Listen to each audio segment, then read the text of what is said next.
Terakhir itu sudah saya sampaikan keberadaan orang-orang Yahudi di tanah Arab di zaman Islam. Jadi saya sudah bahas di pertemuan yang lalu, ya, di pertemuan-pertemuan yang lalu, perjalanan Yahudi dengan beberapa nabi-nabi mereka, ya, dari mulai Nabi Yakub, Nabi Yusuf, Nabi Musa, ya, perjalanannya dilanjutkan Nabi Musa oleh keponakannya, kemudian Nabi Zakaria, Nabi Yahya, Nabi Isa, kemudian sampailah Yahudi di fase Nabi Muhammad SAW. Saya sudah katakan mereka masuk ke tanah Arab sebelum Islam. Ya, sebelum Islam dibawa oleh Rasulullah, mereka sudah ada di Yasrib. Mereka sudah ada di tanah Yasrib, di Madinah. Ya. Jadi sebelum Islam ada, orang Yahudi sudah ada. Nah, singkatnya, ketika Islam itu mulai tumbuh, ya, Islam itu mulai tumbuh bermula ketika Rasulullah, ya, dalam fase periode dakwah yang pertama, yaitu fase dakwah Sirriyatud dakwah. Ya, ini penting juga ini. Fase Sirriyatud dakwah, berdakwah secara sembunyi-sembunyi. Ya, ini ketika Rasulullah di Mekah. Nah, saat itu Rasulullah mendakwakan Islam. Ya, 3 tahun secara sembunyi-sembunyi. Ya, kemudian setelah 3 tahun Allah perintahkan agar mendakwakan Islam secara terang-terangan. Fasda' bima tu'mar fa'arid anil jahilin, anil musyrikin.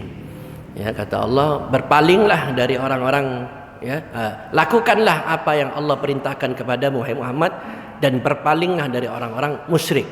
Maka dengan turunnya ayat ini dalam surat Ar-Ra'd ini, isyarat dari Allah agar Rasulullah tidak lagi sembunyi dalam berdakwah. Tetapi memang konsekuensinya ketika dakwah itu disampaikan oleh mereka, ya, Rasulullah menyampaikan dakwah terang-terangan. Rasulullah awal-awal itu keluarga beliau dulu yang didakwahi, ya, didakwahkan ke keluarga mereka. Nah, satu hari Rasulullah mengumpulkan orang-orang dekatnya. Rasulullah menyuruh berkumpul, ya, di salah satu bukit. Hai orang-orang Quraisy, ya, para keluargaku, berkumpullah kalian, aku akan menyampaikan sesuatu yang penting. Ya. Berkumpullah semua keluarga mereka ini, keluarga Rasulullah ini. Kemudian Rasulullah mulai membacakan ayat-ayat Al-Quran mendakwahkan Islam. Ya. Rasulullah mengatakan, apakah kalian percaya jika akan ada, ya, satu pasukan dari luar kota Mekah ini yang akan menyerang Mekah? Apakah kalian percaya kalau saya beritahu seperti itu? Percaya. Mengapa mereka percaya? Karena memang Rasulullah nggak pernah bohong. Ya, Rasulullah nggak pernah bohong. Untuk edisi yang ini, hadirin, saya lupa beritahu. Edisi yang ini sedikit agak keluar dari kitab bahasan supaya nggak bosan. Ya, ini penting juga untuk saya sampaikan. Ini bekal untuk kita semua. Tapi masih ada kaitannya dengan Bani Israel. Nah, ini aslinya nggak ada di kitabnya Dr. Thariq As-Suwaidan, nggak ada ini, ya. Tapi nggak apa-apa karena ini penting. Nah, ketika Rasulullah mengatakan seperti itu, kami percaya karena memang Rasulullah tidak pernah berbohong. Kemudian Rasulullah menyampaikan ayat Al-Quran bahwa menghimbau mereka beriman bahwa setelah kematian ini akan ada kehidupan. Ya, hanya Allah lah Rabb yang harus disembah. Nah, Tuhan-Tuhan selain Rabb itu batil. Akan ada hari kebangkitan. Disampaikan oleh Rasulullah. Nah, keluarga yang tadi berkumpul mengatakan percaya jika ada pasukan dari Mekah akan menyerang. Setelah mendengar ini, marah mereka, terutama Abu Lahab yang marah. Alihada jama'tani ya Muhammad, tabban laka ya Muhammad. Apakah untuk ini kamu mengumpulkan kami semua hanya untuk mendengar ini, hai Muhammad? Celaka engkau, hai Muhammad. Ya. Marah Abu Lahab. Ya. Apakah hanya untuk ini engkau mengumpulkan kami? Celaka engkau, hai Muhammad. Rasulullah diam. Rasulullah diam. Nah, ini pelajaran untuk kita. Nabi ini dicaci. Ya, seorang nabi dicaci. Nabi diam. Malah Allah yang menjawab melalui wahyu. Ya, maka Allah turunkan surat Al-Lahab. Karena Abu Lahab mengatakan tabban laka ya Muhammad, celaka engkau hai Muhammad. Maka Allah turunkan surat Al-Lahab. Tabbat yada abi lahabin wa tabba ma aghna anhu maluhu wa ma kasab. Ya. Bahkan kata Allah yang celaka adalah Abu Lahab. Allah yang menjawab. Ya, harta-harta yang dikumpulkan oleh Abu Lahab pasti akan binasa kata Allah. Gitu. Dan seterusnya. Nah, seperti itu. Nah, sehingga Rasulullah akhirnya melihat kenyataan seperti ini, ya Rasulullah sangat hati-hati dalam berdakwah. Nah, maka datanglah beberapa orang dari Yasrib, ya, datang. Rasulullah melihat ada orang-orang dari luar kota datang, Rasulullah berdakwah. Di mana Rasulullah berdakwah? Nah, ini makanya saya katakan ini penting juga untuk kita. Rasulullah berdakwah di mana ketika itu? Di pasar. Ya. Rasulullah melihat ada orang-orang dari luar kota, ternyata mereka dari Yasrib. Rasulullah mendakwahi mereka. Ya. Didakwahi oleh Rasulullah SAW. Ada 7 orang dari luar kota itu didakwahi oleh Rasulullah. Sampaikan Islam. Nah, 7 orang ini setelah mendengar apa yang disampaikan Rasulullah, kaget mereka. Karena apa? Yang disampaikan Rasulullah ini dari orang-orang Yasrib, orang Madinah ini sudah sering mereka dengar dari mulut orang-orang Yahudi. Ya, orang-orang Yahudi di Madinah sering menyebut-nyebut nama Muhammad, bahwa akan muncul nabi, ya, akhir zaman penutup segala nabi namanya Ahmad atau Muhammad, karena ada di kitab mereka. Nah, orang-orang yang 7 orang ini sering mendengar dari orang-orang Yahudi. Ya, sifat-sifatnya disebutkan oleh orang Yahudi. Maka ketika 7 orang ini mendengar dan mengetahui persis seperti apa yang pernah mereka ketahui, maka ke-7 orang ini, ya, mengikat janji kepada Rasulullah, janji untuk bertemu di satu bukit, ya, di malam hari. Ya, bukit apa itu? Bukit Aqabah. Ya, bertemulah di Aqabah. Nah, disitulah malam hari, ya, secara diam-diam, gak ada orang tahu, ya, berkumpullah 7 orang ini bertemu dengan Rasulullah Sallallahu Alaihi Wasallam. Ya, maka Rasulullah mengambil baiat. Apa baiat itu? Janji setia, ya, mereka yang 7 orang ini, untuk kemudian mereka siap menerima Islam dengan segala resikonya. Udah selesai. Pulanglah 7 orang ini. Setelah menerima Islam, pulanglah 7 orang ini. Nah, ketika mereka pulang, 7 orang ini ditemani oleh seorang dai. Ya, diutuslah dai untuk menemani 7 orang ini untuk apa? Menyebarkan Islam di Yasrib. Siapa dai itu? Ya, Mus'ab bin Umair radhiyallahu anhu. Ya, yang saat itu umurnya 19 tahun. Seorang pemuda, ya, anak seorang janda kaya raya di Mekah, ya, yang ketika dia musyrik, ya, menjadi idola gadis-gadis di Mekah, pakaiannya parlente, ya, badannya selalu harum, tunggangannya yang mahal. Tapi setelah dia Islam, ternyata ibunya tidak berkenan. Apa pilihan Mus'ab bin Umair?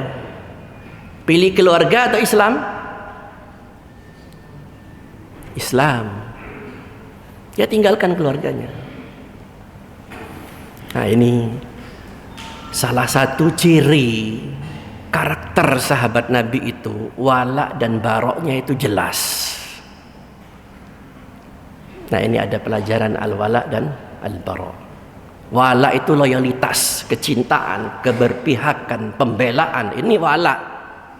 Bara itu kebalikannya. Bara itu berlepas diri, ya, membenci, memusuhi. Ini pun harus jelas. Nah, ketika orang tuanya sendiri tidak berkenan dengan Islam, dia tinggalkan orang tuanya dengan harta-hartanya. Ya. Sehingga Mus'ab bin Umair ini, ya, tidur di pasar. Sehingga banyak sahabat yang terenyuh melihat, ya, pengorbanan seorang Mus'ab bin Umair, anak janda yang kaya raya ini. Nah, singkatnya, Mus'ab bin Umair ini mendakwahkan Islam, ya, di Yathrib. Tahun berikutnya datanglah rombongan dari Yathrib yang sudah mendengar dakwah melalui lisan Mus'ab bin Umair. Ada 73 orang. Dari 73 ini seorang itu adalah wanita. Maka yang 73 orang ini bertemulah dengan Allah, mengambil janji setia yang 73 orang ini. 72 itu laki-laki, seorang itu wanita. Nah, ini dikenal dengan Bai'at Aqabah yang kedua. Nah, peristiwa ini ada di surat mana? Ayo, aktivis yang sudah lama ngaji masa nggak tahu? Peristiwa baiat yang 73 orang ini. Hah? Kan. Ada di surat Al-Hujurat. Periksa. Ya. 3 ayat atau 2 ayat sebelum terakhir. Nah, baiat itu disebut baiatun nisa. Nisa itu wanita. Karena apa? Dalam baiat itu ada seorang wanita. Diambil janji setianya. Nah, singkatnya 73 orang ini pulang ke Yathrib, ya. Maka Islam ini melalui duta-duta yang sudah berbaiat kepada Rasulullah itu, ditambah lagi melalui Mus'ab bin Umair mendakwahkan Islam, sehingga dalam waktu singkat Islam itu berkembang di Yathrib. Rasulullah belum hijrah, ya. Dalam waktu cepat Islam itu, ya, banyak orang yang kemudian masuk Islam. Ya, saat itu di Yathrib ada orang Nasrani, ada ahli kitab, ya. Ada orang Nasrani, ada orang Yahudi, ada orang Arab asli yang menyembah berhala. Jadi komunitas Madinah itu, Yathrib itu isinya itu. Ada orang Nasrani, ada orang Yahudi, dan ada asli orang Arab, ya, yang menyembah berhala. Nah, didakwakanlah Islam oleh Mus'ab bin Umair. Ya, Islam berkembang begitu cepat. Nah, ada pelajaran yang berharga, ya, terutama untuk kita para aktivis, para dai, para juru dakwah. Kenapa begitu cepat orang-orang Madinah itu tertarik kepada Islam? Ya, padahal hari-hari mereka hidup bersama dengan orang-orang musyrik menyembah berhala. Hari-hari hidup bersama dengan orang Yahudi. Ya, mengapa?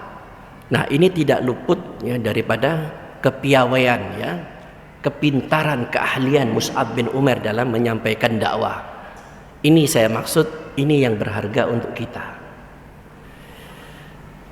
Di dalam kitab sirah Ar-Rahiqul Makhtum, ya, Ar-Rahiqul Makhtum, kitab yang ditulis oleh Syekh Safiyur Rahman Al-Mubarakfuri, itu dijelaskan ketika Mus'ab bin Umair berdakwah, seperti apa caranya?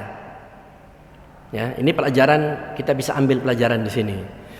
Ketika Mus'ab bin Umair menyampaikan dakwah, ya, ditemani oleh sahabat yang bernama As'ad bin Zurarah, mereka berdua ini berdakwah, ya, di salah satu kebun milik orang Madinah, ya, orang Yathrib.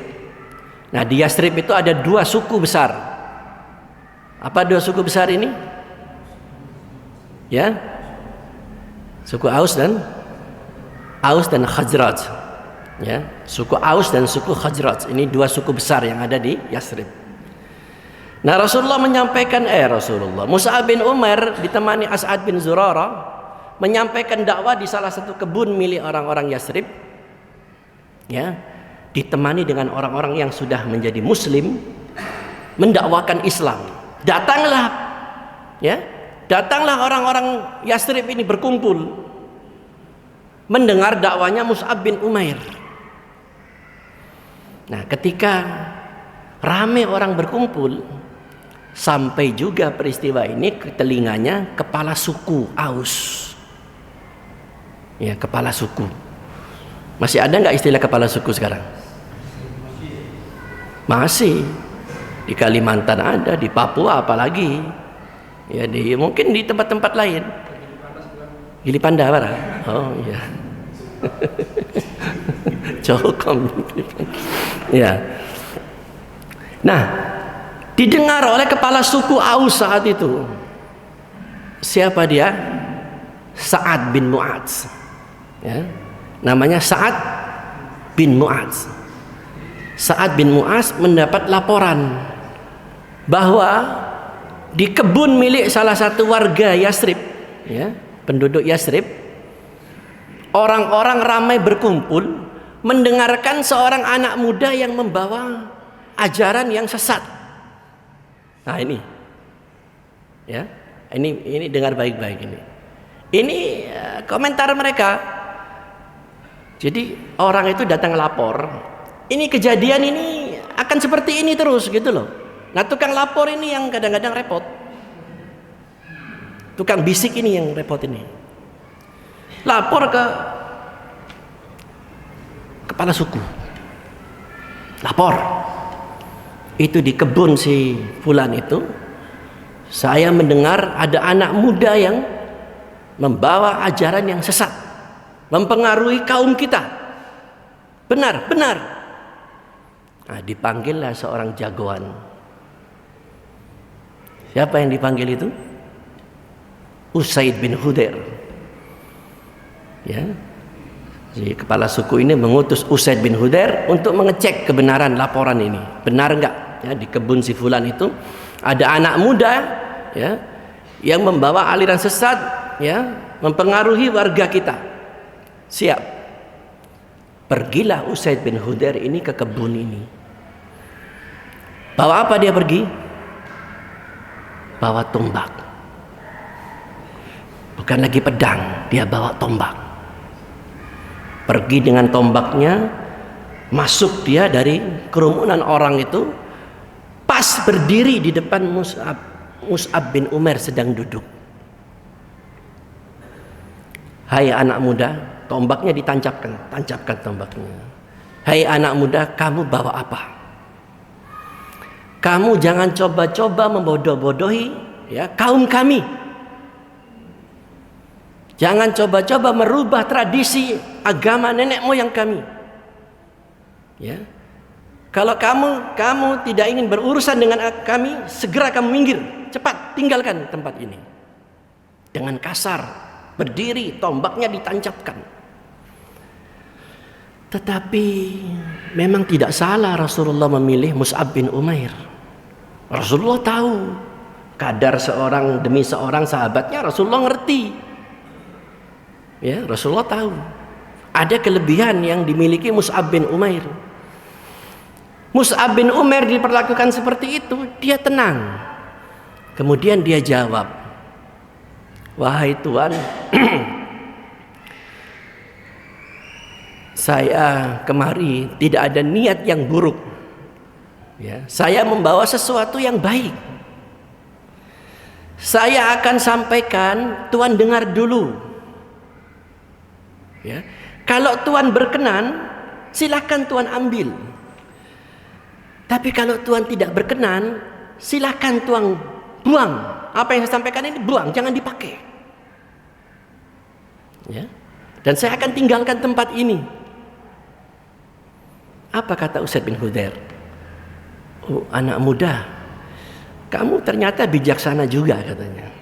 Ya, kamu bijaksana juga rupanya. Coba kamu sampaikan apa yang kamu bawa. Ya, dia mulai menyampaikan Islam, mendakwakan Islam, membacakan beberapa ayat-ayat suci Al-Quran kepada Usaid bin Hudair. Dibacakan dengan tenang, disampaikan, ya, dijelaskan maksudnya.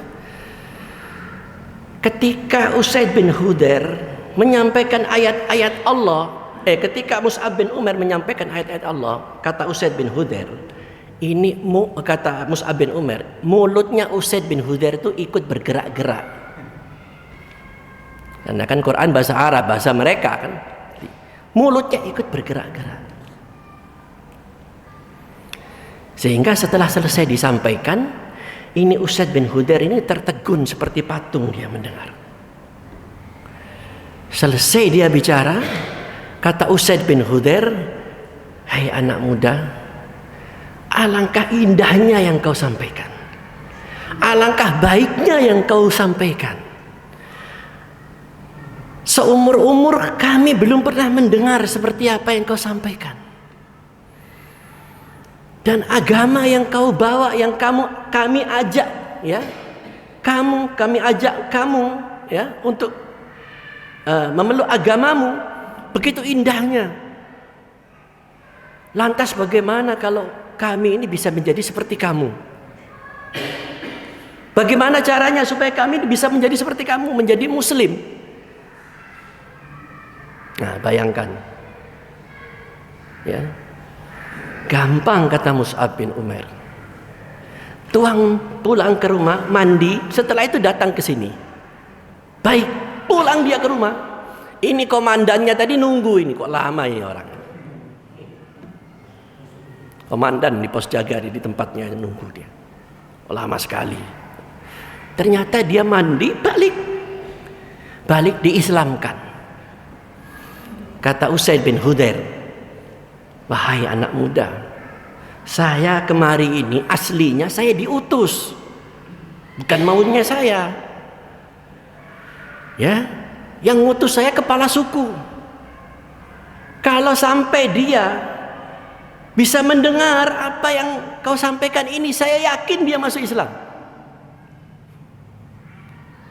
Oh begitu, kata Mus'ab bin Umair.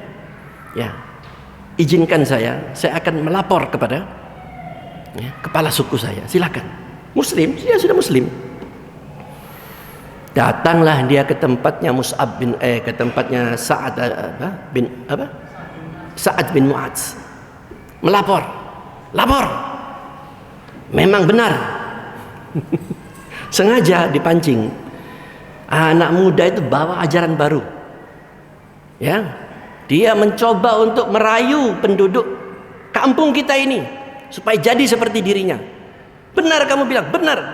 Pergi sendiri dia. Sengaja dipancing. Pergilah Sa'ad bin Mu'adz ini. Persis, ya, kata Syekh Safi Rahman Al-Mubarakpuri dalam uraian, persis seperti ketika datangnya Usaid bin Hudair.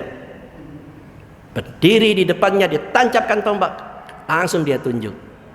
Kamu sudah membodoh-bodohi, ya, kaum saya. Cepat tinggalkan tempat ini kalau tidak ingin berurusan dengan kami. Tenang wahai Tuhan. Nah, ini pelajaran bagi seorang dai, ya, seorang aktivis. Kalau kita nyampaikan dakwah, saat kita sampaikan orang belum bisa menerima, jangan dicap macam-macam. Jangan cepat mengambil kesimpulan. Betul tele kepala batu, tiba-tiba di ngoa tu akhir. Kan kita kadang-kadang seperti itu. Ya, cepat kita vonis orang. Kata Mus'ab bin Umair, sabar Tuhan, ya.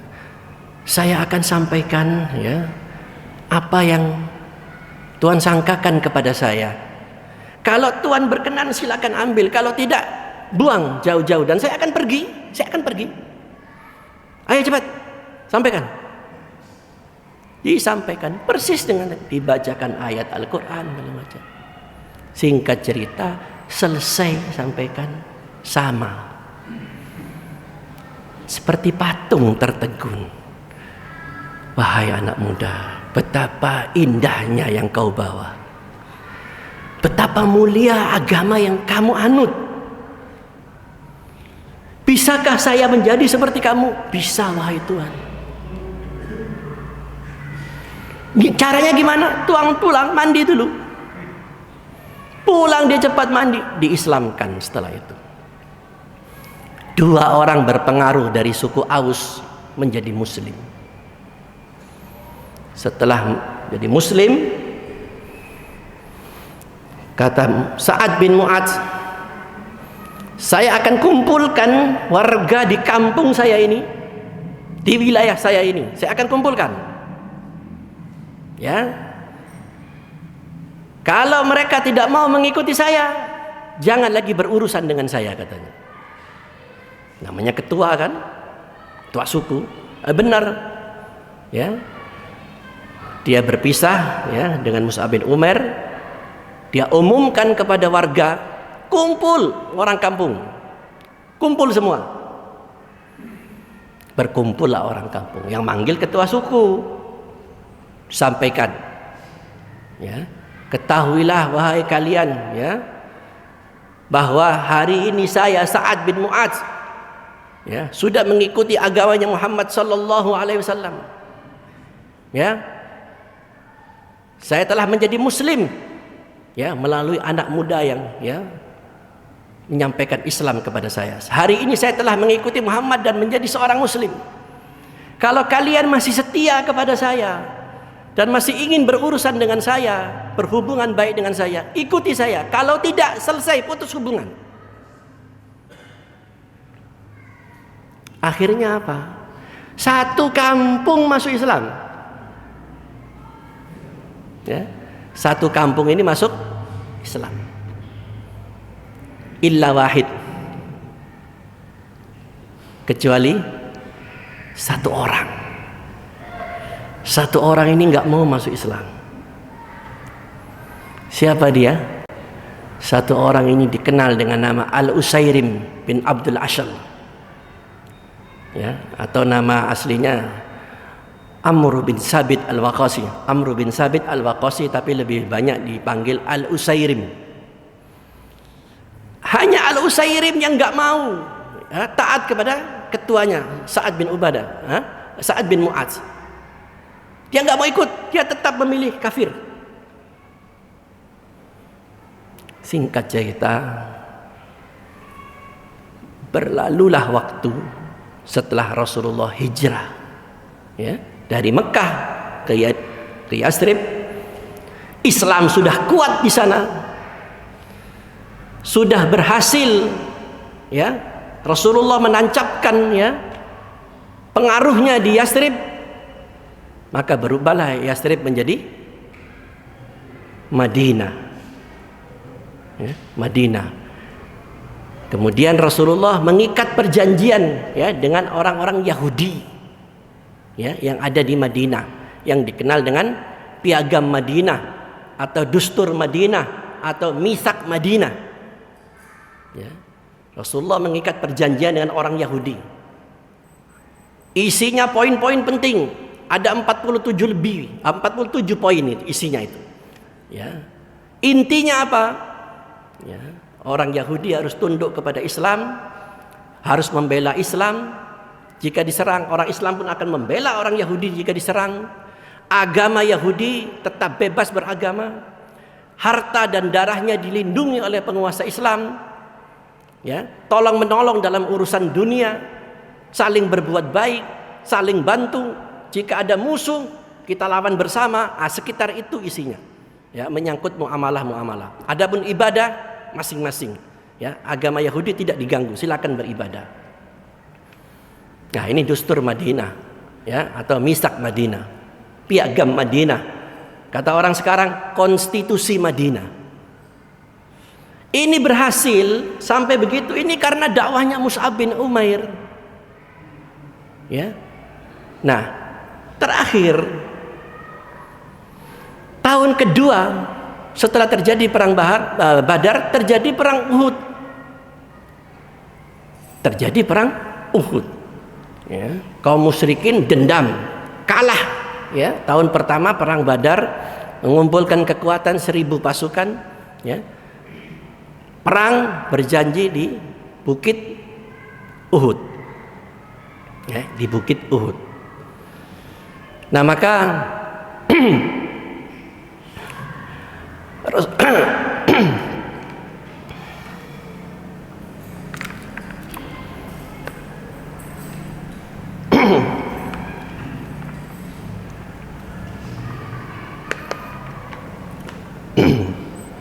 Kembali kepada yang satu orang tadi, ketika terjadi perang Uhud,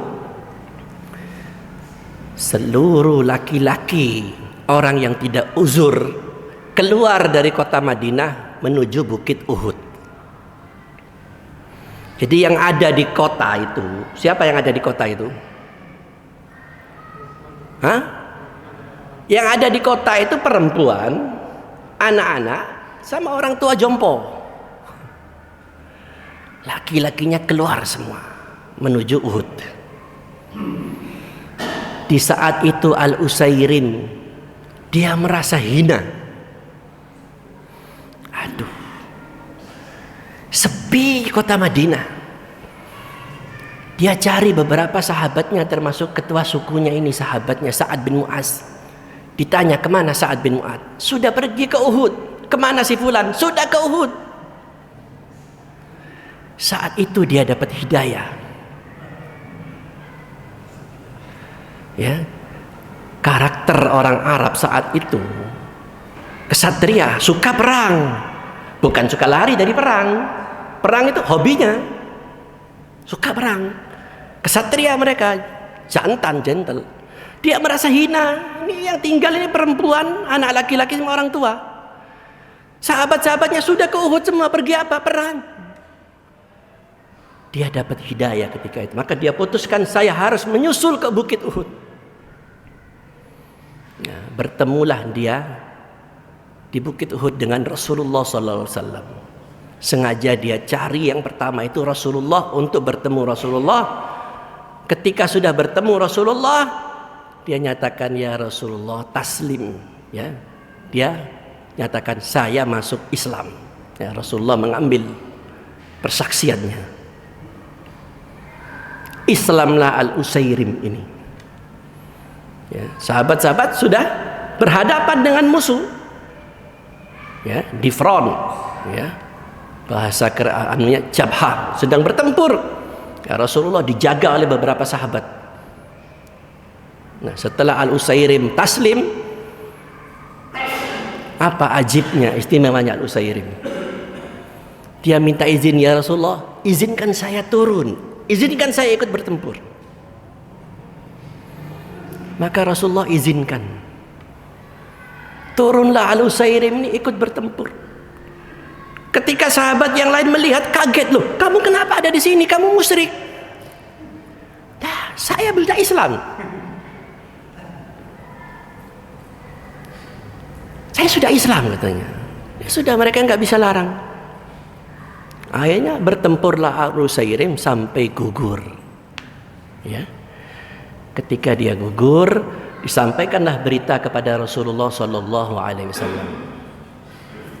Ya. Apa komentar Rasulullah kepada Al-Usairim? Innahu min ahlil jannah. Amila qalilan wa ujiro. Dia beramal sedikit tapi dapat pahala besar. Salat 1 rakaat pun belum dia lakukan. Belum pernah salat serakaat pun. Beramal baru sedikit, sesaat itu kena senjata musuh, mati. Innahu min ahli jannah. Ya, amila qalilan wa ujira. Beramal kecil sedikit diberi pahala yang besar oleh Allah. Nah, apa hikmah dari cerita ini? Sebentar lagi ya. Apa hikmah dari cerita ini? Sengaja ini ya di luar kitab ini, bahasan ini. Ini penting, tapi masih ada kaitannya dengan materi.